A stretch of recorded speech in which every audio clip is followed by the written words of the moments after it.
The next time you buy mint at the grocery store, don't throw the stems away. Harvest your leaves. And I like to leave a few on top. You can even shorten the stem. Now stick it in some potting mix or a glass of water and make sure it's watered in really well. Keep the growing medium consistently moist or enough water so about this much of the stems are submerged. Because these don't have roots yet, you don't want to put them in too bright of light. It'll stress the cuttings out and the leaves will get droopy. I keep these next to a window that does not receive direct sunlight. In as little as 2 days, you'll see bumps developing on the stem, and that's where the roots are going to pop out. Then after 2 weeks, you might have roots that look like this. You can also see the roots developing in this one. Once you have at least an inch of root growth, you can either transfer these to a potting mix or you can keep them growing in water if you want. I only planned on keeping this one, but if I were to continue growing these in water, here's what I would do. First, I would transfer to a slightly larger vase. Then I'm just gonna water until the roots are fully submerged. And you wanna make sure that you always have liquid plant food in the water. I'm just using something high in nitrogen since this is an herb.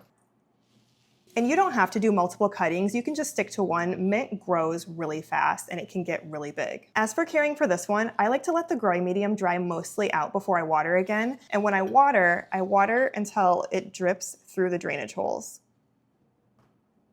And if the saucer has any water in it, I just pour it out after a little bit. So far, these have just been next to a window, but now I'm gonna put them under a grow light. One issue that I'll have with this one is it's gonna be very prone to algae growth. Typically, you should be changing the water every 1 to 2 weeks to replenish the nutrients and oxygen. I tend to kind of wait until the water looks dirty, but if you prefer to follow a schedule, every 1 to 2 weeks, just make sure you're dumping out the water, wash your vase, and then add fresh water with plant food. Make sure you're always including plant food in the water. And that's how you turn store-bought mint into a plant. This was cheaper than buying an actual plant, and you don't have to worry about bringing pest issues home.